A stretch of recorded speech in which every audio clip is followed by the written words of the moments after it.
وەک وەفایەک بۆ هەردوو وێنەگرانی وەرشی کۆچکردوو تەڵعەت نووری و ئیسماعیل ڕەئوف جامی دۆستانە لە نێوان تیپی ڕۆژنامەنووسانی وەرشی هەولێر و تیپی فۆتۆگرافەرانی وەرشی کوردستان بەڕێوە چوو.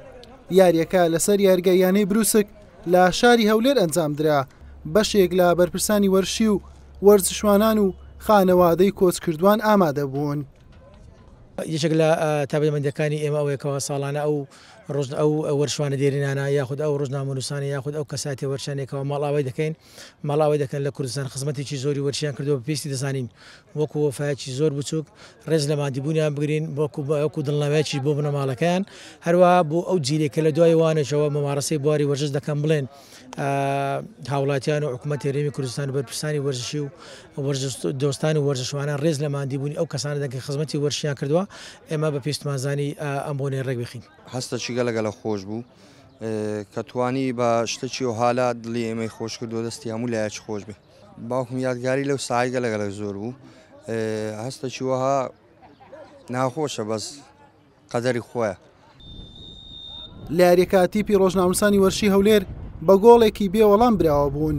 گۆڵەکە لە نیوەی یەکەم بە لێدانی سزا لەلایەن عەبدولسەمەد کەریم تۆمار کرا. یاریەکە هەر بەم ئەنجامە کۆتایی هاتوو تیپی ڕۆژنامەنووسانی وەرشی هەولێر بوونە پاڵەوان و تیپی فۆتۆگرافەرانی وەرشی کوردستان پلەی دووەمیان بەرکەوت. بەداخەوە ئێستا دەبواە سەر ئەو مدەڕەزاتە لەو یاری دۆستانە پڕ بێ لە یاریزانە دێرینەکان لە یاریزانەکانی ئێستا دەستگاکانی ڕاگەاندن بەڵام بەداخەوە کە ئامادە نەبوون هیوادارم لایانی پەیوەندیدار ئاوڕێک لەو خێزانی ئەو دوو بەڕێزە بدەنەوە لەبەرەوەی ئەمانە وەکو گوتم بەشێکی گرنگی ڕاگەاندنی وەرزشی شاری هەولێر و کوردستان پێک دێنن. بەڕاستی ئەم دوو فۆتۆگرافەرە نەمرن ناویان هەر بە نەمری دەمرێتەوە. وەکو وەفایەک بۆ ئەو خزمەتەی ئەوان لە یاریگاکانە کردویانەوە بە سەرما و بە گەرما بە وێنەکانیان خولەکانی کورسانیان جوانتر کردووە بە سوودوەرگرتن لەو ئەزمونەی ئەوان هەیەیان بۆ جیان هێشتۆ بۆ ئێمە و مامۆسای ئێمە بوون ئێمەش لە یاریگاکانە بەردەوامین و ئەوەی پێمان بکرێ بە خۆبەخشانە و ئەوەی کە لە نادیەکانە ئەوەشی خۆبەخشە لە یاریگاکانە خزمەتی خۆمانەکەین ڕۆحی پاکیان شاد بێت و خی گەورە بەبەشتی بەرینیان شاد کرد.